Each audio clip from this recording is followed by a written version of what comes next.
Hi hello welcome to Indian knowledge university. ఈరోజు విద్య ఉద్యోగ సమాచారం చూసుకుంటే మనకు చాలా విషయాలు రావడం జరిగింది. అదేవిధంగా ఈ వీడియో చూసిన వారు లైక్ చేయడం మాత్రం మర్చిపోవద్దు. మీరు చేసే లైక్ వల్ల ఎడ్యుకేషన్ మరియు ఎంప్లాయ్మెంట్కి సంబంధించి ప్రతి ఇన్ఫర్మేషన్ అందరికీ చేరే ప్రయత్నం జరుగుతుంది.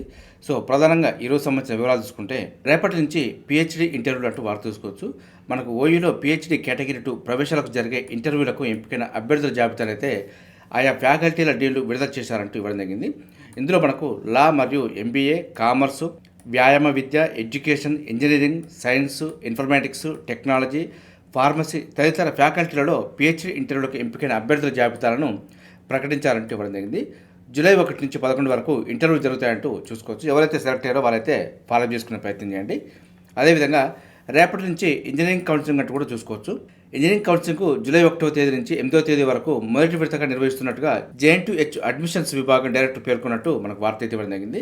సో మనకు కౌన్సిలింగ్కు వచ్చే అభ్యర్థులు ఆల్ టికెట్స్, SSC మార్కుల మెమో, 4వ తరగతి నుంచి 10వ తరగతి వరకు స్టడీ సర్టిఫికెట్స్, టీసీ ఆదాయ ధృవీకరణ పత్రం, EWS సర్టిఫికెట్, కుల ధృవీకరణ పత్రం, 7 సంవత్సరాల నుంచి అభ్యర్థికి సంబంధించిన నివాస ధృవీకరణ పత్రాలను ఒక సెట్ జిరాక్స్ కాపీలు తీసుకురావాలి. అలాగే ఒరిజినల్ సర్టిఫికేట్ కూడా తీసుకురావాలంటూ మనకు ఇంజనీరింగ్ కౌన్సిలింగ్ సంబంధించి ఇవ్వడం జరిగింది.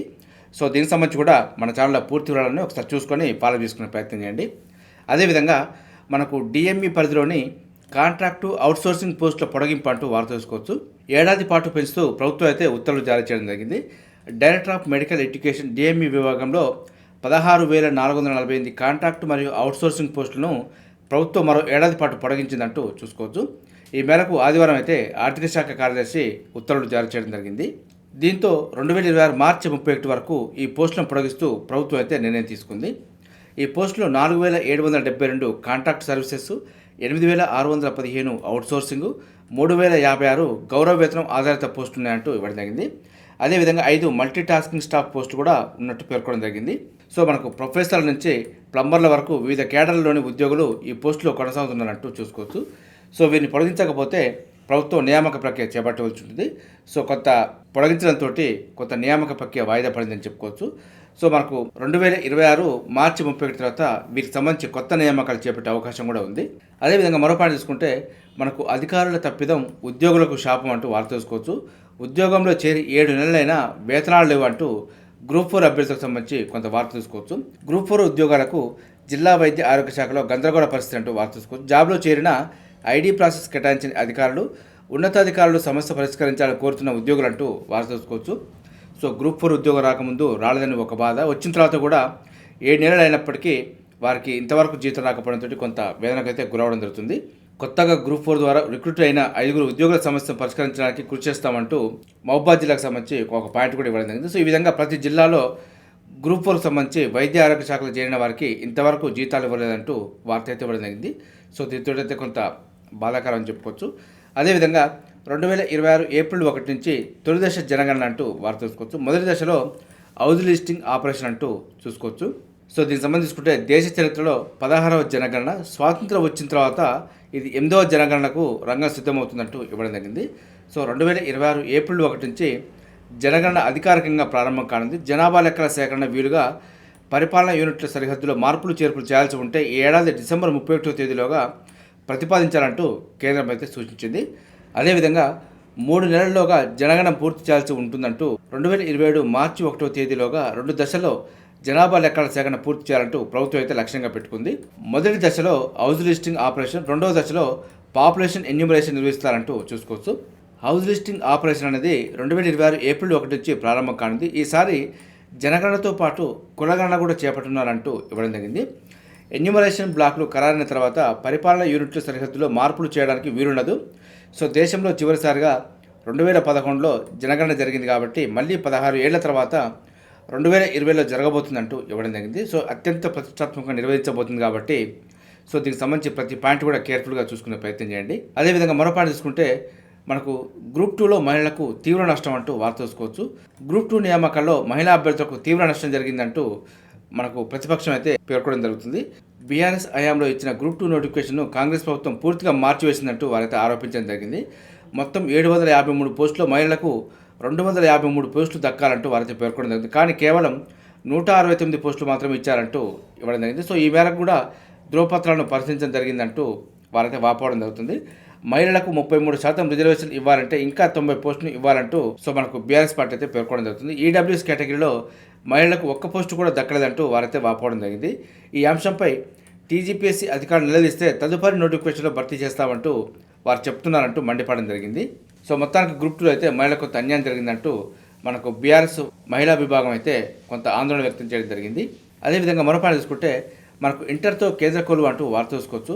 మనకు combined higher secondary level examination 2025 notification అయితే రావడం జరిగింది. మొత్తం పోస్టులు అయితే 3131 పోస్టులు ఉన్నాయి. ఇవైతే గ్రూప్ సి కేటగిరీ పోస్టులు. మనకు CHSL combined higher second level exam అయితే ప్రతి సంవత్సరం ఒక నెల అటు ఇటుగా ఇదే సమయంలో నోటిఫికేషన్ అయితే రావడం జరుగుతుంది. సో ఒక నోటిఫికేషన్ మిస్ అయినా ఇంకో నోటిఫికేషన్ కూడా సాధించే అవకాశం ఉంటుంది కాబట్టి సో దీనికి ఖచ్చితంగా ప్రిపరేషన్ చేసే ప్రయత్నం చేయండి. సో దీనికి ఎలిజిబిలిటీ చూసుకుంటే data entry operator grade A పోస్టులకు అయితే ఇంటర్మీడియట్లో సైన్స్ గ్రూప్తో మ్యాథమెటిక్స్ ఒక సబ్జెక్టుగా చదివి ఉండాలంటూ చూసుకోవచ్చు. మిగతా అన్ని పోస్టులకు ఏదైనా గ్రూప్తో ఇంటర్మీడియట్ లేదా తత్సమాన అర్హత ఉండాలంటూ పేర్కొనడం జరిగింది. ఇంటర్మీడియట్ ఫైనల్ పరీక్షలు హాజరైన అభ్యర్థులు కూడా దరఖాస్తు చేసుకోవచ్చు అంటూ చూసుకోవచ్చు. 2026 జనవరి 1 నాటికి అర్హత కోర్సు పూర్తి చేసుకోవాలంటూ ఇవ్వడం జరిగింది. సో ఏజ్ లిమిట్ తీసుకుంటే మనకు 2026 జనవరి 1 తేదీ నాటికి 18 నుంచి 27 ఏళ్ల మధ్య ఉండాలి. అంటే మనకు 1999 జనవరి 2 నుంచి 2008 జనవరి 1 మధ్య జన్మించి ఉండాలి. ఎస్సీ ఎస్టీ అభ్యర్థులు అయితే 5 ఏళ్ల వరకు మినహాయింపు ఉంటుంది. ఓబీసీకి 3 ఏళ్ల మినహాయింపు, దివ్యాంగులకైతే 10 ఏళ్ల వరకు గరిష్ట వయ పరిమితిలో సడలింపు ఉంటుంది. సో దానికి అనుగుణంగా మీ యొక్క డేట్ ఆఫ్ బర్త్ చూసుకునే ప్రయత్నం చేయండి. సో మనకు ఆన్లైన్ దరఖాస్తుకు చివరి తేదీ జూలై 18 వరకు ఉంది. మనకు టైర్ 1 ఎగ్జామ్ డేట్ వచ్చి మనకు సెప్టెంబర్ 8 నుంచి సెప్టెంబర్ 18 వరకు ఎగ్జామ్స్ అయితే కండక్ట్ చేయడం జరుగుతుంది. ఇది సిబిటీ మోడ్లో ఉంటుంది కాబట్టి సో మనకు షిఫ్ట్ వైజ్గా కండక్ట్ చేయడం జరుగుతుంది. పూర్తి వివరాల కోసం అయితే ssc.gov.inలో చెక్ చేసుకునే ప్రయత్నం చేయండి. అదేవిధంగా మన ఛానల్లో కూడా దీనికి సంబంధించి ప్రత్యేకమైన వీడియో అందుబాటులో ఉంది. ఒకసారి చూసుకొని ఫాలో చేసుకునే ప్రయత్నం చేయండి. మీకు ఏదైనా డౌట్ ఉన్నా కూడా కామెంట్ సెక్షన్లో కామెంట్ చేస్తే దానిపైన మీకు వివరణ ఇచ్చే ప్రయత్నం చేస్తాను. అదేవిధంగా మరో పాయింట్ తీసుకుంటే లింగ సమానత్వంలో అట్టడోకు అంటూ వార్త చూసుకోవచ్చు. 148 దేశాల్లో 131వ స్థానంలో భారత్. విద్యలో ముందున్న ఆర్థికంగా అంతరాలే అంటూ ప్రధానంగా అయితే లింగ సమానత్వం గురించి వార్త చూసుకోవచ్చు. వరల్డ్ ఎకనామిక్ ఫోరం విడుదల చేసిన గ్లోబల్ జెండర్ గ్యాప్ రిపోర్టు 2025 ఆ విషయాన్ని వెల్లడించిందంటూ వార్త చూసుకోవచ్చు. ప్రపంచంలో లింగ సమానత్వంలో మొత్తం 148 దేశాల్లో మన దేశం 131 స్థానంలో నిలిచిందంటూ చూసుకోవచ్చు. గత ఏడాది 129 స్థానంలో ఉన్న ఈ దేశం ఈ ఏడాది మరో 2 స్థానాలు పడిపోయిందంటూ వార్త చూసుకోవచ్చు. వరల్డ్ ఎకనామిక్ ఫోరం 2006 నుంచి ప్రపంచ దేశాల్లో లింగ సమానత్వాన్ని పరిశీలిస్తుందంటూ వార్త అయితే చూసుకోవచ్చు. సో కరెంట్ అఫైర్లో భాగంగా ఖచ్చితంగా దీని నుంచి ఒక పాయింట్ వచ్చే అవకాశం ఉంది. సో చూసుకునే ప్రయత్నం చేయండి. అదేవిధంగా మరో పాయింట్ తీసుకుంటే మనకు మోడల్ స్కూల్స్ పోస్టులు భర్తీ చేయాలంటూ వార్త ఇవ్వడం జరిగింది. మనకు డిఎస్సి మోడల్ స్కూల్ టీచర్ పోస్టులు నోటిఫికేషన్స్పై అభ్యర్థులు ఆశలు పెట్టుకున్నారంటూ ఇవ్వడం జరిగింది. సో తెలంగాణ రాష్ట్రంలో ప్రభుత్వ పాఠశాలలో మరియు మోడల్ స్కూల్స్లో ఖాళీగా ఉన్న టీచర్ పోస్టులకు నోటిఫికేషన్ జారీ కోసం లక్షలాది మంది అభ్యర్థులు ఎదురుచూస్తున్నారంటూ ఇవ్వడం జరిగింది. సో కాంగ్రెస్ ప్రభుత్వం అధికారం చేపట్టిన తర్వాత 11,062 టీచర్ పోస్టులకు నోటిఫికేషన్ జారీ చేసి ప్రక్రియ పూర్తి చేయడం జరిగింది. సో ప్రక్రియ పూర్తి చేసి కూడా సంవత్సరం గడిచింది కాబట్టి ఈ సంవత్సర కాలంలో ఏర్పడిన ఖాళీలు అదేవిధంగా సో దీనికి సంబంధించుకుంటే దాదాపుగా మనకు 10,000 టీచర్ ఖాళీలు ఉన్నాయి. అదేవిధంగా మోడల్ స్కూల్ సంబంధించి కూడా దాదాపుగా 2,000 వరకు ఖాళీలు ఉన్నాయి. మొత్తం 12,000 వరకు నోటిఫికేషన్ ఇవ్వాలంటూ నిరుద్యోగ అభ్యర్థులు అయితే ఎదురు చూస్తున్నారంటూ వార్త తెలుసుకోవచ్చు. సో త్వరలోనే మనకు దీనికి సంబంధించి కూడా కొంత అప్డేట్ సమాచారం వచ్చే అవకాశం ఉంది. సో అప్డేట్ రాగానే మీకు అందించే ప్రయత్నం చేస్తాను. అదేవిధంగా వింబుల్డన్కు వేలాయి అంటూ వార్త తెలుసుకోవచ్చు. మనకు నేటి నుంచే గ్రాస్ కోర్టు సీజన్ ఆరంభం, హ్యాట్రిక్పై అల్కరాజ్ గురి అంటూ వార్త తెలుసుకోవచ్చు. మనకు ఈ రోజు నుంచి మనకు వింబుల్డన్ ప్రారంభం కాబోతుంది. సో మరి వింబుల్డన్కి సంబంధించి కూడా ఫైనల్లో ఎవరు గెలిచారు, రన్నర్గా ఎవరు నిలబడ్డారు, సో ఎక్కడ జరిగింది, సో ప్రైజ్ మనీ ఎంత అనే విషయాలు కూడా మనం ఫాలో చేసే ప్రయత్నం చేస్తాను. సో చూస్తూనే ఉండండి మన ఛానల్ అయితే. అదేవిధంగా మరోపాటు తీసుకుంటే న్యాయ విద్య వైపు ఇంజనీర్ల చూపు అంటూ వార్త చూసుకోవచ్చు. లాస్ట్ సెట్లో క్వాలిఫై అయిన వాళ్ళలో 4వ వంతు బీటెక్ చేసిన అంటూ ఇవ్వడం జరిగింది. అదేవిధంగా ఎంబీబీఎస్, ఎంబీఏ, ఫార్మసీ పూర్తి చేసిన వాళ్ళు కూడా లా వైపు మొగ్గు చూపుతున్నారంటూ చూసుకోవచ్చు. ఇందులో మనకు సేవ కోసం కొందరు, అదేవిధంగా కొత్త కెరీర్ కోసం ఇంకొందరు అంటూ వార్త చూసుకోవచ్చు. మొత్తానికి లా కోర్సుకు అయితే కొంత క్రేజీ పెరిగిందని చెప్పుకోవచ్చు. గతంలో అయితే ఓన్లీ బీఏ, బీకామ్ చేసిన వాళ్ళే రాసేవాళ్ళు. సో మనకు ఎంబీబీఎస్ నుంచి ఇంజనీరింగ్ వరకు కూడా చాలామంది దీని వైపు రావడం జరుగుతుందంటూ వార్త చూసుకోవచ్చు. అదేవిధంగా మరో పాయింట్ చూసుకుంటే మనకు నకిలీ ధృవపత్రాలతో కేంద్ర భద్రతా బలగాల ఉద్యోగాలంటూ ఇవ్వడం జరిగింది. సో మనకు ఉత్తరాది రాష్ట్రాలకు చెందిన 9 మందిపై ఆదిలాబాద్లో కేసు, సహకరించిన 3 స్థానికులకు రిమాండ్ అంటూ వార్త ఇవ్వడం జరిగింది. సో మనకు నకిలీ ధృవపత్రాలతో ఏకంగా కేంద్ర భద్రతా బలగాల్లో ఉద్యోగాలు పొందిన 9 మందిపై ఆదిలాబాద్ జిల్లా పోలీసులు కేసు నమోదు చేశారంటూ ఇవ్వడమైంది. వారికి సహకరించిన ముగ్గురిని కూడా రిమాండ్కు తరలించినట్టు మనకు ఆదిలాబాద్ పోలీసు విభాగం అయితే పేర్కొనడం జరిగింది.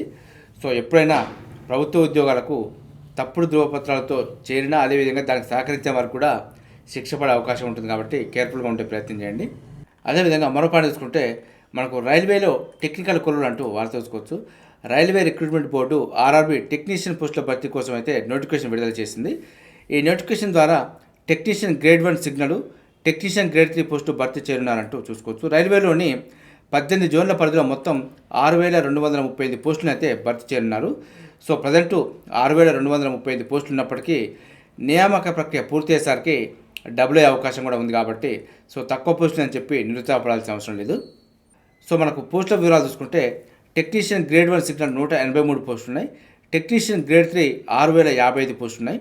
ఎలిజిబిలిటీ చూసుకుంటే టెక్నీషియన్ గ్రేడ్ 1 సిగ్నల్ పోస్టులకు అయితే గుర్తింపు పొందిన యూనివర్సిటీ నుంచి physics, electronics, computer science, information technology, instrumentation, bachelor degree లేదా సంబంధిత ట్రేడ్లో 3 ఏళ్ల డిప్లొమా లేదా ఇంజనీరింగ్ డిగ్రీ పూర్తి చేసిన వారు అర్హులంటూ పేర్కొనడం జరిగింది. టెక్నీషియన్ గ్రేడ్ 3 పోస్టులకు అయితే 10వ తరగతి లేదా సమాన అర్హతతో పాటు fitter, electrician, electronics, mechanic, instrument mechanic electronics, అదేవిధంగా mechanic diesel, mechanic motor vehicle, mechanic welder, machinist ట్రేడ్లో గుర్తింపు పొందిన సంస్థ నుంచి ఐటీఐ పూర్తి చేసి ఉండాలంటూ మనకు పేర్కొనడం జరిగింది. సో వయోపరిమితి టెక్నీషియన్ గ్రేడ్ 1 పోస్టులకు అయితే 18 నుంచి 33 ఏళ్ళు, టెక్నీషియన్ గ్రేడ్ 3 పోస్టులకు అయితే 18 నుంచి 30 ఏళ్ల మధ్య ఉండాలంటూ మనకు పేర్కొనడం జరిగింది. ఆన్లైన్ దరఖాస్తుకు చివరి తేదీ జూలై 28 వరకు ఉంది. సో ఎగ్జామ్ అయితే మనకు కంప్యూటర్ బేస్డ్ టెస్ట్ ద్వారా కండక్ట్ చేయడం జరుగుతుంది. సో దీనికి సంబంధించి ప్రత్యేకమైన వీడియో అయితే మన ఛానల్ అందుబాటులో ఉంది. So eligibility process, cut offs, మనకు exam pattern, test pattern, syllabus పూర్తి వివరాలతోటి చూసుకునే ప్రయత్నం చేయండి. అదేవిధంగా మరోపాటు చూసుకుంటే మనకు బీఎస్ఎఫ్లో కానిస్టేబుల్ పోస్టులు అంటూ వార్త చూసుకోవచ్చు. బార్డర్ సెక్యూరిటీ ఫోర్సు బీఎస్ఎఫ్లో కానిస్టేబుల్, హెడ్ కానిస్టేబుల్ పోస్టుల భర్తీకి అయితే నోటిఫికేషన్ విడుదల చేసింది. సో అర్హత ఉన్నవారైతే అప్లై చేసుకునే ప్రయత్నం చేయండి. ఆన్లైన్ దరఖాస్తుకు చివరి తేదీ ఆగస్టు 26. మొత్తం పోస్టులు అయితే 123 ఉన్నాయి. ఇందులో మనకు హెడ్ కానిస్టేబుల్ జనరేటర్ మెకానిక్ 24 ఉన్నాయి. హెడ్ కానిస్టేబుల్ జనరేటర్ ఆపరేటర్ 28 ఉన్నాయి. Head constable wiremen, linemen 24. Head constable electrician, electrical 5 ఉన్నాయి. హెడ్ కానిస్టేబుల్ కార్పెంటర్, మెషన్కి సంబంధించి 4 ఉన్నాయి. హెడ్ కానిస్టేబుల్ పంప్ ఆపరేటర్ 5 ఉన్నాయి. హెడ్ కానిస్టేబుల్ పయోనీరు 11 ఉన్నాయి. కానిస్టేబుల్ జనరేటర్ ఆపరేటర్ 22 ఉన్నాయి. కానిస్టేబుల్ జనరేటర్ మెకానిక్ 7 ఉన్నాయి. Constable linemen 3 ఉన్నాయి. ఈ విధంగా పలు రకాల పోస్టులు అయితే అందుబాటులో ఉన్నాయి. ఎలిజిబిలిటీ చూసుకుంటే 10వ తరగతి లేదా సమాన అర్హతతో పాటు గుర్తింపు పొందిన సంస్థ నుంచి ఐటీఐలో ఉత్తీర్ణత ఉండాలంటూ మనకు పేర్కొనడం జరిగింది. సో అదేవిధంగా సంబంధిత ట్రేడ్లో పని అనుభవం ఉండాలంటూ కూడా చూసుకోవచ్చు. ఏజ్ లిమిట్ అయితే 52 ఏళ్ల వరకు ఉండొచ్చు అంటూ మనకు పేర్కొనడం జరిగింది. సో మనకు ఎక్కువ ఏజ్ లిమిట్ ఉంది కాబట్టి చాలామందికి అర్హత ఉంటుంది. సో అప్లికేషన్లు అయితే జూన్ 28 నుంచి ప్రారంభమైనాయి. సో లాస్ట్ డేట్కి సంబంధించి మనకు bsf.gov.in అఫీషియల్ వెబ్సైట్లో చెక్ చేసుకునే ప్రయత్నం చేయండి. అదేవిధంగా మరోపాటు చూసుకుంటే 1850 జూనియర్ టెక్నీషియన్లకు సంబంధించి నోటిఫికేషన్ రావడం జరిగింది. మనకు హెవీ వెహికల్స్ ఫ్యాక్టరీ నుంచి మనకు 1850 జూనియర్ టెక్నీషియన్ పోస్టుల భర్తీకి దరఖాస్తులు కోరుతుంది. ఇందులో మనకు ఫిట్టరు, ఎలక్ట్రోప్లేటరు, మెషినిస్టు, వెల్డరు, పెయింటరు, ఎలక్ట్రీషియను, రిగ్గరు ఇలా మొదలైన చాలా రకాల విభాగాలు ఉన్నాయంటూ వారు చూసుకోవచ్చు. సో మనకు 10th క్లాస్తో పాటు మనకు ఐటీఐ చేసిన వారు దీనికి ఎలిజిబిలిటీ ఉంటుంది. ఏజ్ లిమిట్ చూసుకుంటే 35 ఏళ్లకు మించకూడదంటూ చూసుకోవచ్చు. అదేవిధంగా ఓబీసీలకి 3 ఏళ్ళు, ఎస్సీ ఎస్టీలకు 5 ఏళ్ళు, పీడబ్ల్యూలకు 10 సంవత్సరాల మినహాయింపు అయితే ఉంటుంది. ఆన్లైన్ దరఖాస్తుకు చివరి తేదీ జూలై 19 వరకు ఉంది.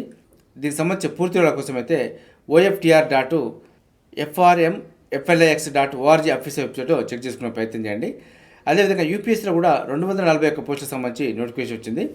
ఇందులో మనకు టెక్నికల్, సైంటిఫిక్, అడ్మినిస్ట్రేటివ్, మెడికల్ రంగాల్లో 241 ఖాళీల భర్తీకి యూపీఎస్సీ అయితే నోటిఫికేషన్ విడుదల చేసింది. ఇందులో మనకు చాలా రకాల పోస్టులు ఉన్నాయి కాబట్టి ఒకసారి దీనికి సంబంధించి చూసుకునే ప్రయత్నం చేయండి. ఆన్లైన్ దరఖాస్తుకు చివరి తేదీ జూలై 17 వరకు ఉంది. సో పూర్తి వివరాల కోసం అయితే UPSC.gov.inలో చెక్ చేసుకునే ప్రయత్నం చేయండి. అదేవిధంగా ఇందిరాగాంధీ రాష్ట్రీయ ఉరాన్ అకాడమీలో ఒప్పంద ప్రతిపాదక 4 పోస్టులకు సంబంధించి కూడా నోటిఫికేషన్ వచ్చింది. పోస్ట్ అనుసరించి డిగ్రీ, ఇంటర్మీడియట్తో పాటు పని అనుభవం ఉండాలంటూ పేర్కొనడం జరిగింది. గరిష్ట వయసు అయితే 55 ఏళ్ల వరకు ఇవ్వడం జరిగింది. సో దరఖాస్తుకు అయితే ఇమెయిల్ ద్వారా చేసుకోవాలంటూ ఇవ్వడం జరిగింది. సో చివరి తేదీ జూలై 17 వరకు ఉంది. పూర్తి వివరాల కోసం అయితే IGRUA.gov.inలో చెక్ చేసుకునే ప్రయత్నం చేయండి. అదేవిధంగా మరో నోటిఫికేషన్ చూసుకుంటే 607 అసిస్టెంట్ ప్రొఫెసర్ అంటూ వార్త చూసుకోవచ్చు. తెలంగాణ ప్రభుత్వ వైద్య ఆరోగ్య శాఖ 607 అసిస్టెంట్ ప్రొఫెసర్ పోస్టుల భర్తీకి నోటిఫికేషన్ అయితే విడుదల చేసింది. మనకు సంబంధిత విభాగంలో ఎండి, ఎంఎస్, డిఎన్బి, డిఎం, ఎంసీహెచ్తో పాటు పని అనుభవం ఉండాలి. అదేవిధంగా తెలంగాణ మెడికల్ కౌన్సిల్ వద్ద రిజిస్ట్రేషన్ తప్పనిసరి అంటూ వారు తెలుసుకోవచ్చు. ఏజ్ లిమిట్ అయితే 18 నుంచి 46 ఏళ్ళు ఉండాలి. ఆన్లైన్ దరఖాస్తుకు చివరి తేదీ జూలై 17 వరకు ఉంది.